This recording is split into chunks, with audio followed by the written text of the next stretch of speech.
हम इसे पढ़ेंगे आज हम यूहन्ना 6 बाब उसकी पहली आयत से। यस्सु 5000 को खाना खिलाता है। इन बातों के बाद यस्सु गलील की झील यानी तब्रियास की झील के पार गया और बड़ी भीड़ उसके पीछे हो ली, क्योंकि वो जो मोजज़े बीमारों पर करता था उनको वो देखते थे। यस्सु पहाड़ पर चढ़ गया और अपने शागिर्दों के साथ वहाँ बैठा और यहूदियों की ईद फसह नज़दीक थी। बस जब यस्सु ने अपनी आंखें उठाकर देखा कि मेरे पास बड़ी भीड़ आ रही है, तो फिलिप से कहा, हम इनके खाने के लिए कहाँ से रोटियां मोल लें?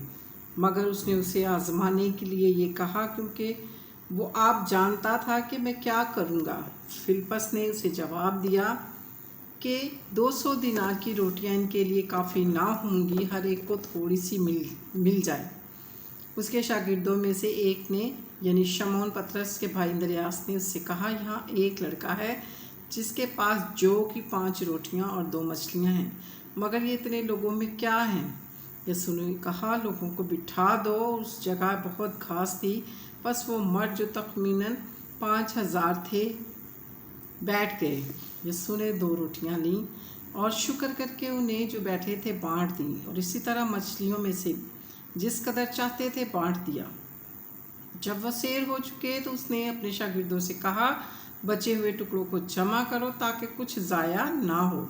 चुनाचा उन्होंने जमा किया। जौ की 5 रोटियों के टुकड़े से जो खाने वाले से बच रहे थे 12 टोकरियां भरी।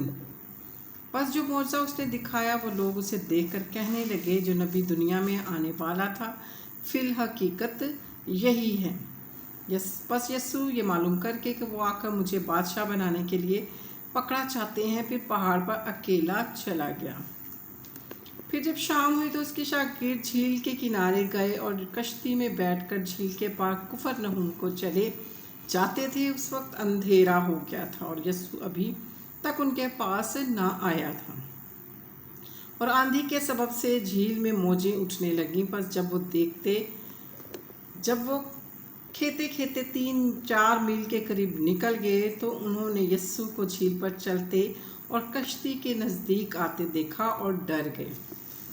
वो उसे कश्ती में चढ़ा लेने को राज़ी हुए और फौरन वो कश्ती उस जगह जा पहुंची जहां वो जाते थे, मगर उसने उसे कहा, मैं हूं, डरो मत। बस वो उससे कश्ती में चढ़ा लेने को राज़ी हुए और फौरन वो कश्ती उस जगह जा पहुंची जहां वो जाते थे।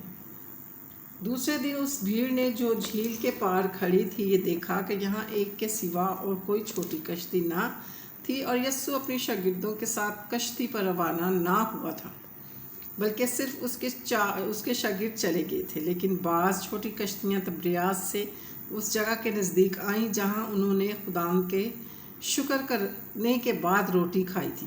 बस जब भीड़ ने देखा यहाँ ना यस्सु है ना उसके शागिर्द, तो वो खुद कश्तियों में बैठकर यस्सु की तलाश में कुफरनहूम को आए।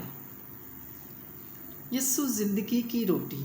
और झील के पार उससे मिलकर कहा, ऐ रब्बी, तू यहाँ कब आया? यस्सु ने उनसे जवाब में कहा, मैं तुमसे सच कहता हूँ, तुम मुझे इसलिए नहीं ढूंढते कि मौजज़े देखे, बल्कि इसलिए कि तुम रोटियाँ खाकर सैर हुए और फ़ानी खुराक के लिए मेहनत ना करो, उस खुराक के लिए जो हमेशा ज़िंदगी तक बाकी रहती है, जैसे इब्ने आदम तुम्हें देगा, क्योंकि बाप यानी खुदा ने उसी पर मोहर की है। बस उन्होंने उससे कहा, हम क्या करें ताकि खुदा के काम अंजाम दे? यस्सु ने जवाब में उनसे कहा, खुदावन का काम ये है कि जिसे उसने भेजा है उस पर ईमान लाए। बस उन्होंने उससे कहा, फिर तू कौन सा निशान दिखाता है कि हम देखकर तेरा यकीन करें? तू कौन सा काम करता है? हमारे बाप दादा ने बियाबान में मन खाया, चुनाचा लिखा है, उसने उन्हें खाने के लिए आसमान से रोटी दी। यीशु ने उनसे कहा, मैं तुमसे सच कहता हूँ, मूसा ने तो वो रोटी आसमान से तुम्हें ना दी, लेकिन मेरा बाप तुम्हें आसमान से हकीकी रोटी देता है, क्योंकि खुदावन की रोटी वो है जो आसमान से उतरकर दुनिया को ज़िंदगी बख्शती है।